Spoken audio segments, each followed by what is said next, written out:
Yeah, I think for our ball club, looking at last year from the talent level, we had a lot of young players, as you're aware, that expectation levels for them to grow, to continue to improve, to continue to get better. Adding to this roster, I think ultimately, based on the season we had last year with the record we finished at, we can improve everywhere, really. We need to be better offensively. We need to catch the ball better. So overall, I think we can improve with the current roster we have, and adding to that from a talent perspective, I think can only help us improve, in both offense and defense. Yeah, I think in terms of rotation, the true spoken for rotation spot is Cole's, right? Cole's earned that. Cap did a great job finishing his season on a positive note. We're not sure where Cap will end up in terms of being ready for a season. He had off-season surgery, but was recovering really well. So, and beyond that, it's a list of younger guys competing for a job. We have to see where Paul ends up too. Blackburn had an unbelievable first half with all-star selection, so he's obviously in that mix to be considered someone that would start in that rotation, that's earned it. But beyond that, it's the younger guys. It's J.P. Sears, Kim Waldachuk, Martinez, Aller. It'll be a fun spring training to watch these guys compete and try to go out and win rotation spot. Talking about AJ, obviously going into last season there was, the history of injury, which, I think kind of lined him up for his role.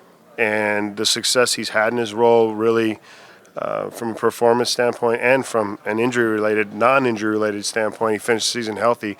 AJ expressed his desire to kind of get back and compete for a starting rotation spot. I think we're going to make that available to him.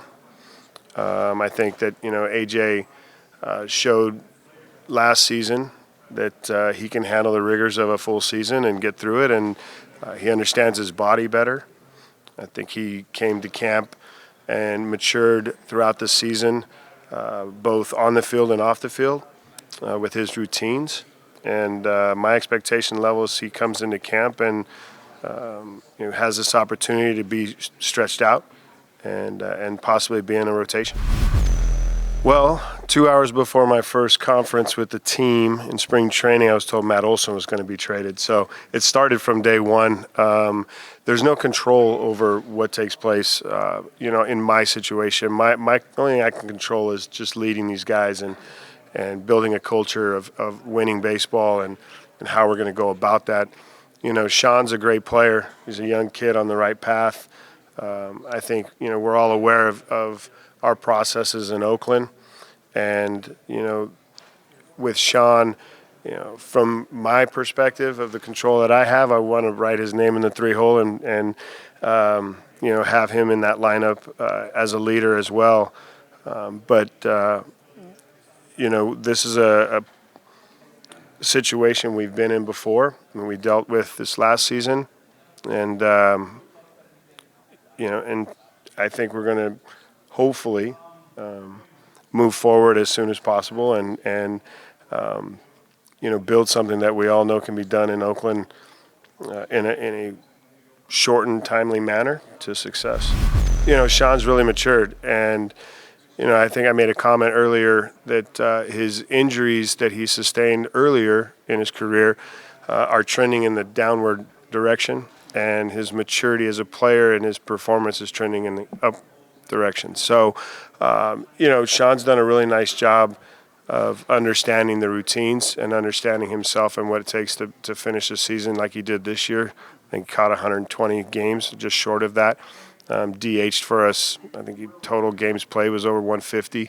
It's pretty incredible for a young catcher to be able to accomplish that. But defensively, he controls the running game. He handles the staff. He's dedicated to his game plan. He's learned how to prepare and study. He led scouting reports for us this season. So really, in terms of what he's done from the time he got to the big leagues till where he's at now, it's a really, really nice path. Hey, it's still going up. I don't see a ceiling for Murph in terms of that position and the value that position brings to a ball club. So I think he's still got power. He's going to probably hit for more power. I think he's going to cut his strikeouts down because he started understanding the strike zone a little bit better. And in terms of defensively, I mean, as you talked about, he's already got a Gold Glove. So I don't know how much higher you can go unless he somehow pulls off a platinum Gold Glove at the catching position, which probably isn't going to happen. But he's well-rounded, and in terms of the maturation process, that's just a part of like your routines, your preparation, how you prepare, in the off season, what he's doing to train. He dropped probably 10, 12 pounds coming into camp last year. So that shows that maturation process as well as helping his knees out and his back, and it kept him healthy throughout the whole season. Well, one of my mentors just took a job in Texas, so that'll be fun managing against Boch. And in terms of the division, it was a tough division last year. It's going to be a tough division again this year. Doesn't mean that we can't compete and win baseball games and have an opportunity to do something special here. You build off the successes and not the failures. You learn from your failures. But we had success last year in certain areas against certain teams. I think we were one of the only teams to sweep the Houston Astros during the regular season. Hey, we beat them. And so, we just need to build on those small confidence and understand that if we play the game the right way, we have an opportunity to win every baseball game possible. Well, we had two teams go to the postseason, Seattle and Houston. Texas, obviously bringing DeGrom in has, an impact on their club. I think the division has gotten better. But again, every division seems like it's getting better. So in terms of the way we're going to compete and where I see ourselves sitting in this division, we understand the talent that lies there. And I don't think it changes things from how we looked at it this year to next year, no. Yeah, that's a great question, Matt. We saw Shea limited in September in the role behind the plate. I think he has all the ability to step in and be an everyday major league catcher. I was really impressed with his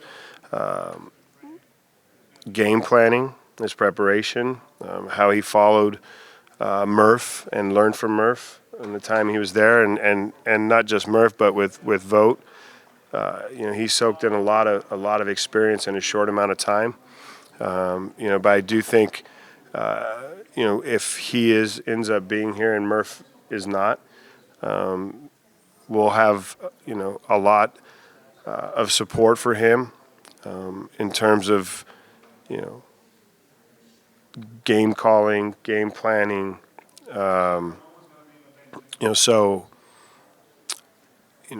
Can he step in and be the everyday guy? I believe he can. Yeah, no, it's great. It's a really valuable asset to have.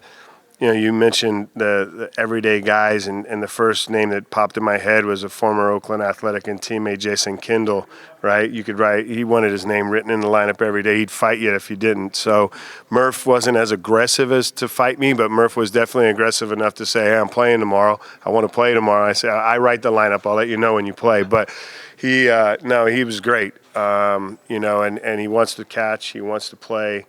I think there was a point where I finally realized after maybe 13 straight days of where he caught and DH that he needed a blow, and he actually thanked me. So, yeah, he's a guy that it's nice to have, a position as valuable as he plays in that you can write his name in the DH and feel confident about his bat as well. Well, when I got traded to the Pods in 2001, Boch was the manager, and for the next 3 seasons, really, loved just playing for him, built a relationship as a player.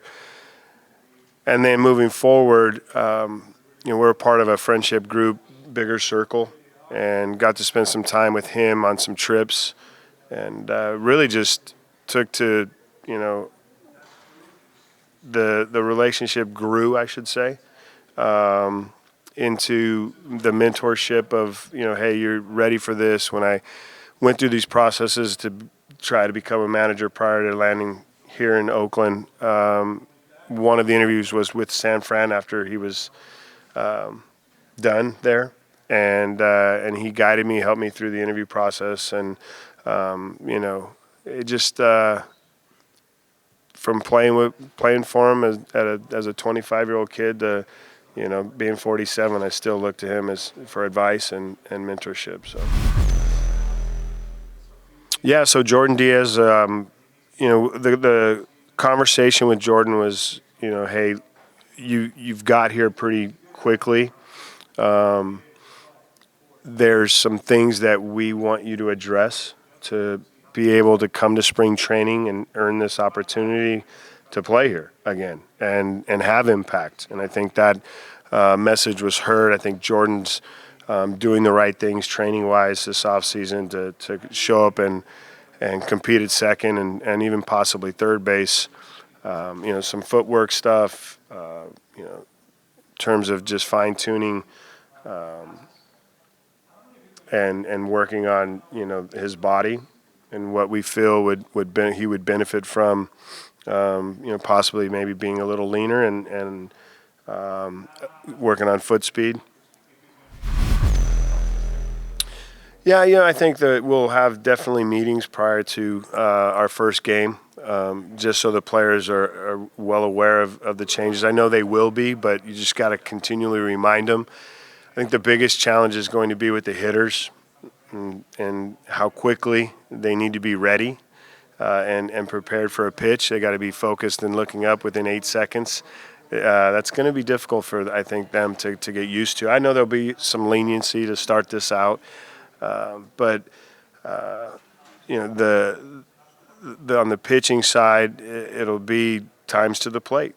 They've got to be able to control the running game with only limited amount of step-offs or picks. That's going to be a challenge for them to be able to deliver the baseball, and thus it brings up another valuable asset with a catcher that can throw. Both of our catchers can throw, Murphy and Langeliers. So, we've got 2 really good defensive catchers that hopefully can contain some of the running game with, the limitation of being able to pick the bases. It's going to be a real issue, in my opinion. So, yeah, so Darren and I obviously have coached together since 16, and spending a lot of time in the dugout together, and not just in the dugout, but obviously in the coach's room, traveling together, getting to know him more intimately. For me, the relationship has grown to where I really value Darren's opinions in terms of how he sees the game, and how he handles himself. Obviously, he's been a lifelong Oakland athletic coach. We love to promote within, and I think just the symmetry of it, right? I think that really helps the staff. I think the other moves that we've made in terms of kind of repositioning certain guys also helps just, in the continuity and then adding, Mike McCarthy into the bullpen.